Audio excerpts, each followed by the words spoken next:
ఆ విధంగా చాలా గట్టిగా ఉంటే రౌడీజం కూడా కంట్రోల్ చేశాం.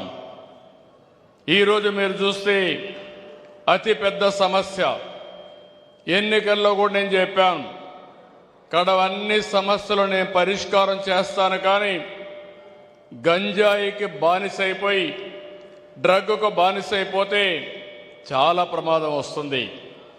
ఒకసారి అలవాటు అయిపోయిన తర్వాత తెలుసో తెలియకో ప్రలోభ పెట్టి కొంతమందిని ఈ విధంగా చెడగొట్టిన తర్వాత వారిని బాగు చేయడం చాలా కష్టమని ఒక మాట చెప్పాను.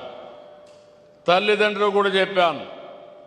ఒక్క విషయం మీరు గుర్తుపెట్టుకోవాలి, రాష్ట్రం మొత్తం 5 సంవత్సరాల్లో తెలుగుదేశం పార్టీ అనేక సందర్భాల్లో ఉద్యమాలు చేశాం. ప్రతిపక్షంగా మేము ఉద్యమాలు చేసింది డ్రగ్స్ వస్తున్నాయి, రాష్ట్రం ఒక కేంద్రంగా మారిపోయింది, ఏజెన్సీ ఏరియా చూస్తే గంజాయి పంట పండిస్తున్నారు, ఇది మామూలు పంటగా తయారు చేసుకొని రాష్ట్రాన్ని దేశాన్ని నాశనం చేస్తున్నారు, విశాఖపట్నం కేంద్రంగా చేసుకొని ఒక మంచి ప్రాంతాన్ని దెబ్బతీస్తున్నారు, ఆంధ్ర బ్రాండ్ పోతా ఉందని చాలాసార్లు చెప్పాను.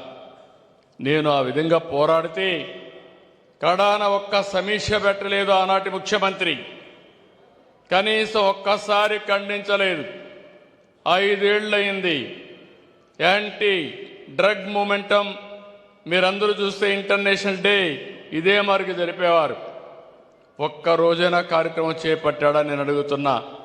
మేము పోరాడితే మా ఆఫీసు మీదకి దాడి పంపించాడు, దాడి చేశారు, తిరిగి కేసులు పెట్టి తెలుగుదేశం